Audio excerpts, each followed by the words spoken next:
Hi everyone. How to train your dragon. How to speak Dragonese. Okay, so Hiccup and Fish Legs are adrift in the fog.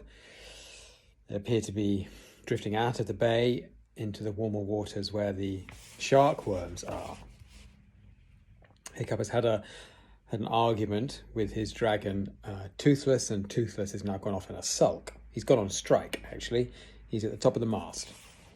And Fish Legs has been telling his friend Hiccup that he needs to sort this out because they're in danger.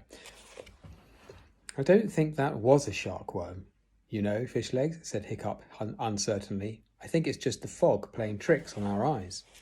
But Fish Legs wasn't taking any chances. He tried to shake Horrorcow awake, but the little reptile only snored all the harder. We need Toothless, panicked Fish Legs. For Thor's sake, do something. Apologise. I don't know, promise him something large that he can eat. Oh, you could be right, admitted Hiccup. Okay, Toothless, he called up. Through the fog, he could just see the dragon on strike, perched on top of the swaying mast. I apologise. We need you. If you fly down and help, I'll give you all my supper for the next 3 weeks. 60 seconds, said Toothless to himself with satisfaction. 60 seconds, and they need Toothless again. Not listening? He sang down, examining his talons.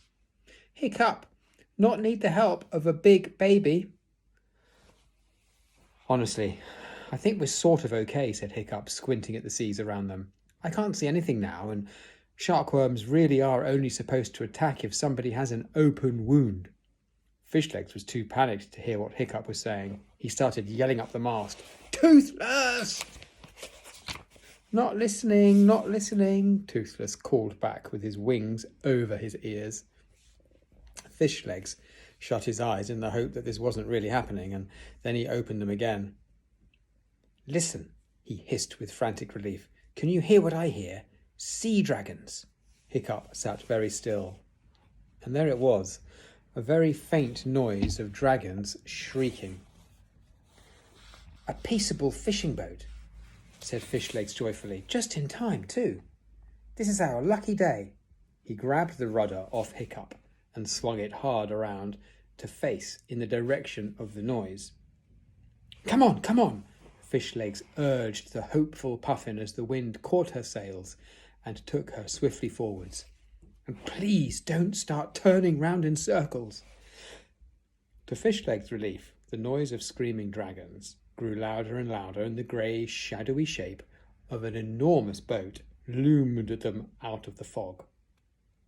It was a far, far larger boat than Hiccup was expecting.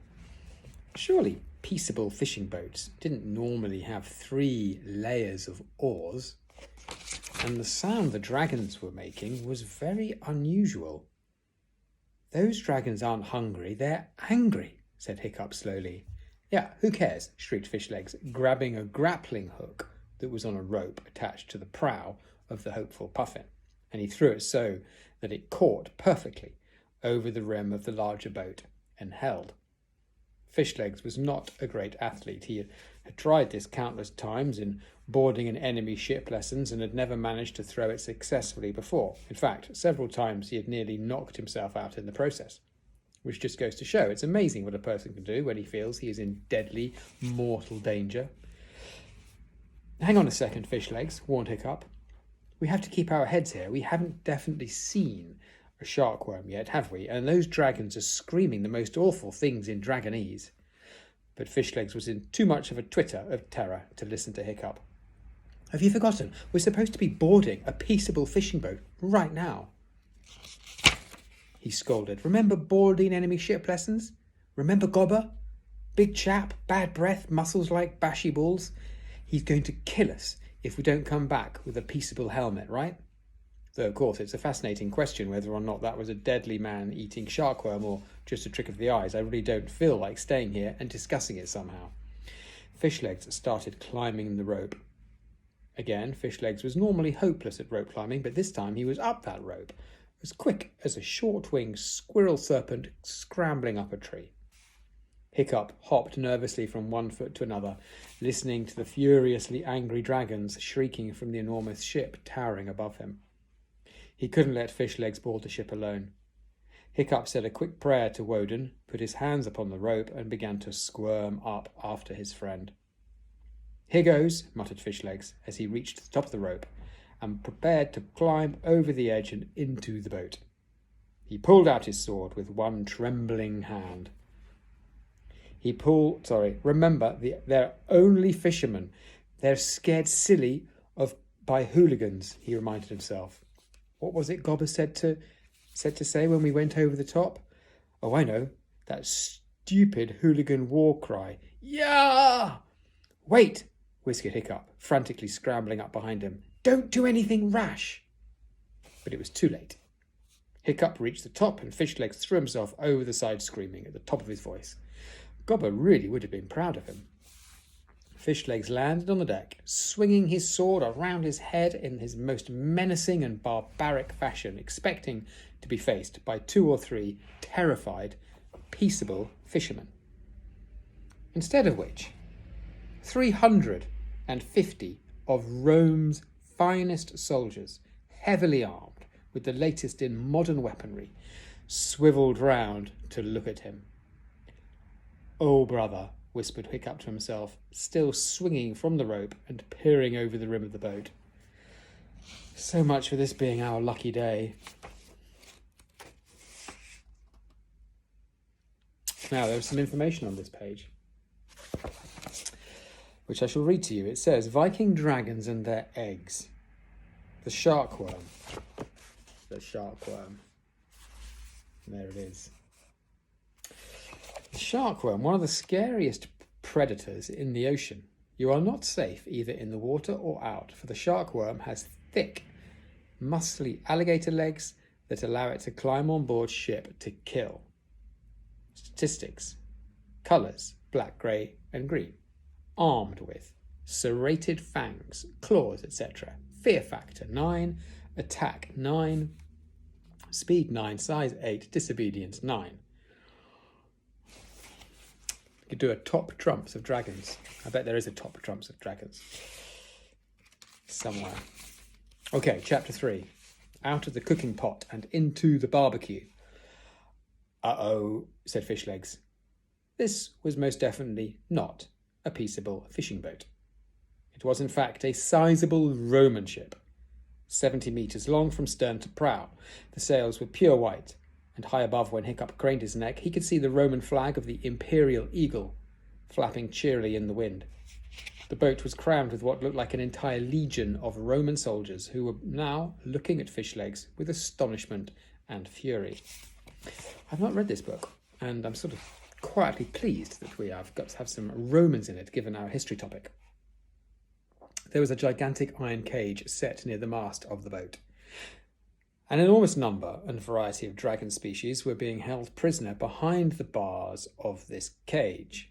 There were deadly nadders, flying gators, big spotted gormlesses, yellow vampires, communal gardens. Well, you name it, they were all there, trapped together in a furious tangle of talons and wings and fangs, ready to be sent back to the restaurants and shoemakers in Rome. Oh, for Thor's sake, whispered Hiccup. Roman dragon rustlers, I do not believe this. Ah, said Fishlegs with a nervous smile, backing towards the edge of the boat. I seem to have made some sort of mistake. This is the wrong boat, you see. He tried to laugh in an airy fashion. I'm so sorry to disturb. Carry on with what you were doing, why don't you? The nearest soldier, who was a 6'5" centurion. Centurion was a man in charge of 100 soldiers. With legs like tree trunks, drew his sword with a nasty flourish. And where do you think you're going? He asked Fishlegs in Latin. So Latin was the language spoken by the ancient Romans. Most Vikings did not understand this language, but Hiccup had been secretly taught a little Latin by his grandfather, Old Wrinkly. Might come in useful, Old Wrinkly had said, as indeed it did, on occasions too numerous to mention. "And where do you think you're going?" he asked Fishlegs in Latin. He put out a big hand to grab Fishlegs, and Fishlegs ducked under his arm in the nick of time. "Get him!" yelled the big centurion, and 6 or 7 more soldiers made a leap towards Fishlegs. Now, if Hiccup had been a traditional hooligan hero, he would have drawn his sword, Endeavour, his sword is called Endeavour, and launched himself over the side to the aid of his friend, shouting the hooligan war cry at the top of his voice. But then if Hiccup had been a traditional hooligan hero, he would have been dead as a kipper several books ago.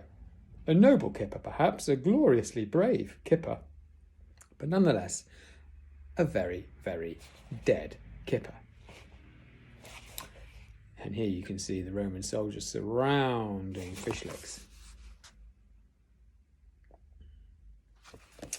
Okay, end of part 1.